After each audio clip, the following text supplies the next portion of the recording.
Friends ఇప్పుడైతే మీకు ఒక చెట్టు చూపిస్తాను. మీరు చాలామంది పొరపాటు చేసే అవకాశం ఉంది కాబట్టి ఖచ్చితంగా చాలామంది పొరపాటు చేసే అవకాశం ఉందనమాట. ఈ మొక్కకి తేడా తెలుసుకోండి మీరు. అప్పుడైతే మీరు ఎటువంటి ప్రయత్నం అయితే చేయొద్దు. ఖచ్చితంగా మీరైతే ఆచితూచి అయితే ఈ మొక్క యొక్క ఉపయోగం తెలుసుకోవాలి. అలాగే ఏ మొక్క ఏదో కూడా తెలుసుకోవాలన్నమాట. లేదంటే విషపూరితమైన మొక్కలు కూడా మనకైతే కనిపిస్తూ ఉంటాయన్నమాట. అయితే ఫ్రెండ్స్ ఇప్పుడైతే ఆ మొక్కలు అయితే చూపిస్తాను. ఆ కాయలు చూపిస్తాను ఒకసారి. దానికి దీనికి తేడా అయితే గమనించండి.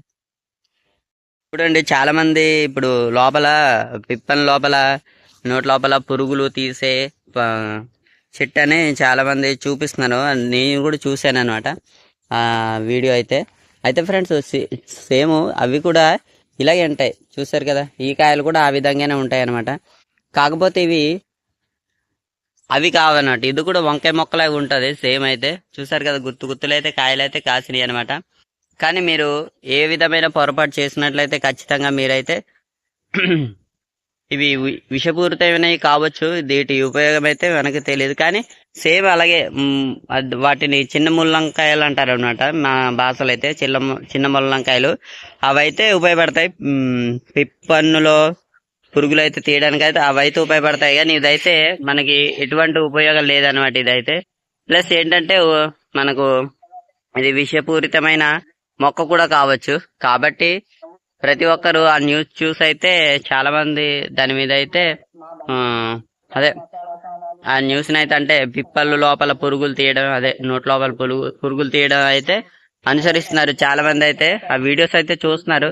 కాబట్టి చూసే వాళ్ళందరికీ అయితే ఒక విషయం ఏంటంటే, కాబట్టి మీరు ఒక విషయం గుర్తుపెట్టుకోవాలి, ఇది చూడటానికి కూడా ఆ విధంగానే ఉంటుంది అనమాట ఈ మొక్క కూడా. కానీ ఇవి అందుకైతే ఉపయోగపడవు అన్నమాట ఈ కాయలు అయితే. చూస్తున్నారు కదా, అయితే మీరు గమనించాలి. కాబట్టి మీకు తెలిసిన పెద్దలను అయితే అడిగి అయితే ఈ మొక్క యొక్క అదే ఇలాంటి మొక్క ఉంది కదా, ముల్లంకాయల మొక్క గురించి అయితే తెలుసుకోవాలి. కానీ ఇటువంటి మొక్కని చూసి అదే మొక్కని భ్రమపడైతే వీటిని అయితే ఉపయోగించవద్దు. ఇది అయితే విషపూరితమైనది కావచ్చు అనమాట. ప్లస్ దీనివల్ల అయితే ఉపయోగం లేదు. సేమ్ అలాగే ఉంటుంది అనమాట, మొక్క కూడా సేమ్ అలాగే ఉంటుంది. కాబట్టి ఆలోచించండి కొంచెం. కాబట్టి ఇటువంటి మొక్క కనిపిస్తే అలా ఉపయోగించాలనుకుంటే పెద్దోళ్ళకి అడిగి తెలుసుకోండి అనమాట. ఏ మొక్క ఏదో తెలుసుకొని అప్పుడైతే ఆ విధమైన ట్రీట్మెంట్ అయితే మీరు చేయించుకోండి. సో ఫ్రెండ్స్ ఇదన్నమాట నేను చెప్పాల్సింది. అంటే ఆ మొక్కకి ఈ మొక్కకి తేడా ఏంటో మీకు అర్థం కాకపోతే మళ్ళీ కామెంట్లో అయితే తెలియచేయండి. మళ్ళీ వివరంగా అయితే చెప్పే ప్రయత్నం చేస్తాను. సో ఫ్రెండ్స్ ఈ వీడియో కానీ నచ్చితే తప్పకుండా లైక్ చేయండి. ఛానల్ అయితే సబ్స్క్రైబ్ చేసుకోండి.